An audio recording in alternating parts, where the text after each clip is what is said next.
हमारा टॉपिक है motion of point like object.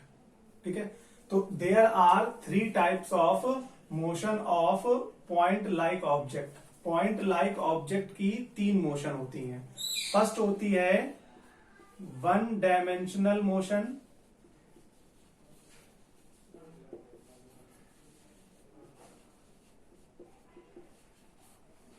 Second होती है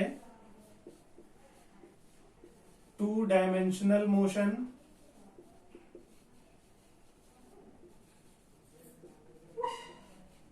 और थर्ड होती है 3 डायमेंशनल मोशन। अब देखिए 1 डायमेंशनल मोशन, 2 डायमेंशनल मोशन और 3 डायमेंशनल मोशन। डायमेंशनल क्या होते हैं? हमने पढ़े हुए हैं कि कोऑर्डिनेट एक्सिस में 2 डायमेंशन अभी तक पढ़े हुए हैं, एक एक्स और एक 2 एक्सिस पढ़े हैं, एक एक्स एक वाई। ठीक है, तीसरा एक्सिस होता है जेड, जो एक्स और वाई दोनों के परपेंडिकुलर होता है। ये तीनों ही म्यूचुअली परपेंडिकुलर होते हैं। एक्स वाई जेड के परपेंडिकुलर होता है, वाई एक्स जेड के परपेंडिकुलर होता है, और जेड एक्स वाई के परपेंडिकुलर होता है। ठीक है, फिर देखिए यहां पे सपोज कीजिए कि आप किसी रोड पर चल रहे हैं, या कोई कार या कोई बाइसिकल किसी रोड पर चल रही है इस तरह से। ठीक, तो अब रोड पर चलने पे क्या होगा कि ये कार आगे की ओर जाएगी या यू टर्न लेकर पीछे की ओर जाएगी। जो कार है वो या तो आगे की ओर चली जाएगी या तो पीछे की ओर जाएगी। यही 2 मोशन करेगी। ऐसा तो है नहीं कि कार जो है वो ऊपर की ओर चलने लगे या नीचे की ओर जाने लगे। ऊपर या नीचे की ओर तो जा नहीं सकती, तो कार जो है वो रोड पर या तो आगे की ओर चलेगी या पीछे की ओर चलेगी। ठीक, अब अगर हम इस कार का ग्राफ बनाएं तो हम इस कार का ग्राफ किस तरह से बनाएंगे? हम इस तरह से एक्स और वाई एक्सिस खींच लेंगे। ये एक्स एक्सिस है और ये वाई एक्सिस है। ये एक्स की पॉजिटिव डायरेक्शन है, ये वाई की पॉजिटिव डायरेक्शन। तो अगर ये कार 1 घंटे में 40 किलोमीटर की 1 आवर में 40 किलोमीटर डिस्टेंस ट्रेवल करती है, तो हम क्या दिखाएंगे? यहां से लेकर, ये हमने मान लिया 10 है, ये 20, ये 30, हम इसको 30 मान लेते हैं, 30। तो जो कार है वो यहां से अपनी मोशन स्टार्ट करेगी और 1 आवर में पॉइंट ए ओ से ए पर आ जाएगी और इसकी डिस्टेंस 30 हो जाएगी। अब अगर ये कार पीछे की ओर आती है तो हम क्या करेंगे? यहां से पीछे की ओर आ जाएंगे, और आगे जाती है तो और आगे चलते चले जाएंगे। इसी तरह अगर कार आगे जाएगी तो हम एक्स की पॉजिटिव डायरेक्शन में चलेंगे, कार पीछे आएगी तो एक्स की निगेटिव डायरेक्शन में चलेंगे। तो यहां पर कार की मोशन को, कार की पोजीशन को एक्सप्रेस करने के लिए हमें सिर्फ एक डायमेंशन, एक एक्सिस की जरूरत पड़ रही है। ना ही वाई की जरूरत पड़ रही है, ना ही जेड की। क्यों? क्योंकि कार ना ही ऊपर की ओर जा रही है, ना ही नीचे की ओर जा सकती है, ना फिर और किसी डायरेक्शन में। तो ये जो कार है ये आगे की ओर जाएगी या पीछे की ओर जाएगी, तो इसको हमें एक्सप्रेस करने के लिए सिर्फ एक एक्सिस की जरूरत पड़ रही है। तो यहां पर कार की जो मोशन होगी वो 1 डायमेंशनल मोशन हो जाएगी। ठीक, सपोज करिए आप किसी इंक्लाइंड प्लेन पर चढ़ रहे हैं। इंक्लाइंड प्लेन हमने मान लिया ये इस तरह से किसी टॉप पर चढ़ रहे हैं, ऊपर की ओर। यहां पर आप यहां से चलना, ओ से चलना स्टार्ट करते हैं और ए पर जा रहे हैं। तो आपने क्या किया? आपने यहां से मोशन अपनी स्टार्ट की और धीरे धीरे यहां से करते हुए आप यहां पर आ गए, ऊपर की ओर आ गए। अब आपकी इस मोशन को हमें कहां रिप्रेजेंट करना है? किसी ग्राफ में। तो ग्राफ में हम कैसे रिप्रेजेंट करेंगे? हमने मान लिया कि ये 50 मीटर की डिस्टेंस है, ये जो इंक्लाइन डिस्टेंस है ये 50 मीटर की है। तो हमें पाइथागोरस रूल लगा के अगर हम इसको 30 मान लें, इसको 40 मान लें, और इसको 30 मान लें,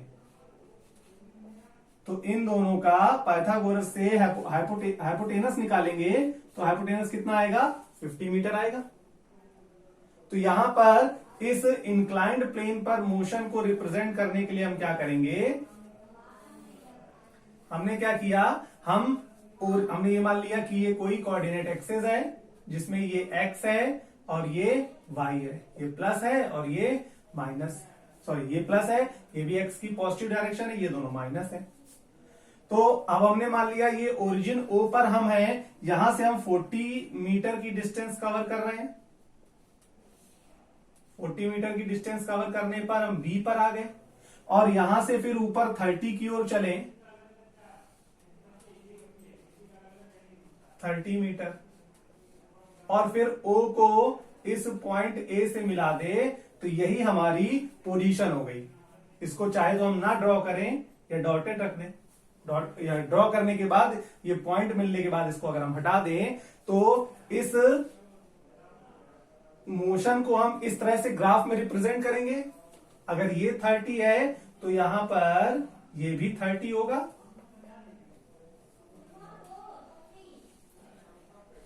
तो यहां पर हमें इंक्लाइंड मोशन को रिप्रेजेंट करने के लिए एक्स एक्सिस और वाई एक्सिस दोनों की जरूरत पड़ी।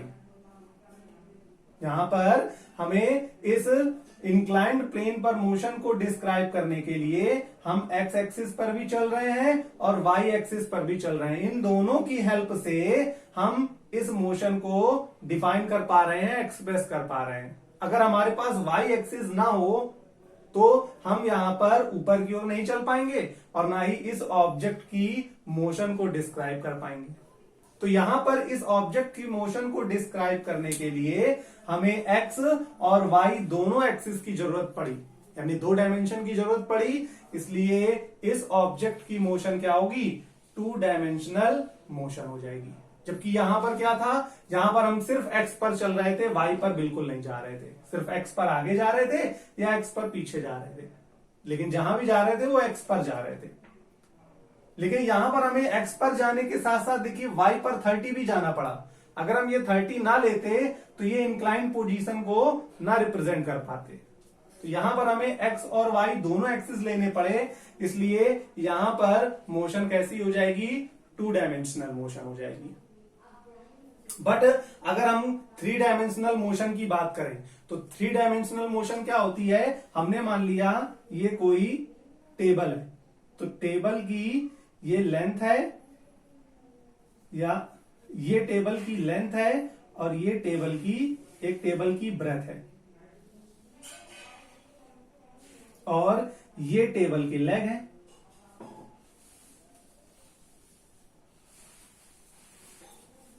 हमने मान लिया ये कोई टेबल है जिसमें टेबल में ये इसके 4 लेग हैं, ठीक। तो अब यहां पर हमने मान लिया कोई इंसेक्ट है, कोई इंसेक्ट यहां पर बैठा हुआ है, तो ये इंसेक्ट ये एक्स एक्सिस पर भी चल सकता है, इसके साथ ही वाई एक्सिस पर भी चल सकता है, और ये इसके लेग पर यानी जेड एक्सिस पर भी चल सकता है। यहां पर देखिए अगर ये टेबल है तो टेबल इस तरह से होगी, ये लेंथ होगी और ये ब्रेथ होगी, या हम मान लें कि ये कोई टेबल है, ठीक है, जिसमें लेग नहीं है, लेग हमने मान लेते हैं। तो टेबल में ये इसकी लेंथ हो जाएगी, टेबल में ये एक्स एक्सिस हो जाएगा, ये वाई एक्सिस हो जाएगा और ये नीचे की ओर जेड एक्सिस हो जाएगा। तीनों ही एक्सिस एक दूसरे के देखिए परपेंडिकुलर हैं। एक्स वाई के परपेंडिकुलर है, एक्स जेड के परपेंडिकुलर है। सिमिलरली वाई एक्स के परपेंडिकुलर है, ये देखिए वाई एक्स के परपेंडिकुलर है और वाई जेड के परपेंडिकुलर है। इसी तरह जेड एक्स के परपेंडिकुलर है, जेड वाई के परपेंडिकुलर है, तीनों एक दूसरे के परपेंडिकुलर हैं, तो हम इन्हें एक्स वाई और जेड एक्सिस 3 डायमेंशन मान सकते हैं। अगर इंसेक्ट यहां होगा टेबल में तो वो लेंथ पर भी जा सकता है, ब्रेथ पर भी जा सकता है और नीचे डेप्थ पर भी जा सकता है। तो अब यहां पर देखिए इस इंसेक्ट की मोशन को डिस्क्राइब करने के लिए एक्स, वाई और जेड तीनों एक्सिस की जरूरत पड़ेगी। तो इस इंसेक्ट की जो मोशन होगी वो क्या होगी, 3 डायमेंशनल मोशन होगी। इसी तरह किसी काइट की मोशन, आप जब पतंग उड़ाते हैं तो वो जो पतंग होती है वो हवा में कहीं पर भी किसी भी डायरेक्शन में जा सकती है, तो उसकी डायमेंशन को भी हमें रिप्रेजेंट करने के लिए क्या करना होगा, 3 डायमेंशन की जरूरत पड़ेगी। ठीक, तो जब किसी ऑब्जेक्ट की पोजीशन को डिस्क्राइब करने के लिए, एक्सप्रेस करने के लिए केवल एक एक्सिस की जरूरत पड़ती है, किसी एक कोऑर्डिनेट एक्सिस की जरूरत पड़ती है, तो उसकी मोशन 1 डायमेंशनल मोशन होती है। लेकिन अगर किसी ऑब्जेक्ट की मोशन को डिस्क्राइब करने के लिए हमें 2 डायमेंशन एक्सिस, 2 कोऑर्डिनेट एक्सिस की जरूरत पड़े, तो ऐसी मोशन को हम 2 डायमेंशनल मोशन कहते हैं। और जब किसी ऑब्जेक्ट की मोशन को डिस्क्राइब करने के लिए हमें तीनों एक्सेस की जरूरत पड़े, एक्स, वाई, जेड तीनों एक्सेस की जरूरत पड़े, तो ऐसी मोशन को 3 डायमेंशनल मोशन कहते हैं। 1 डायमेंशनल मोशन हो जाएगी motion of bike, car in straight line.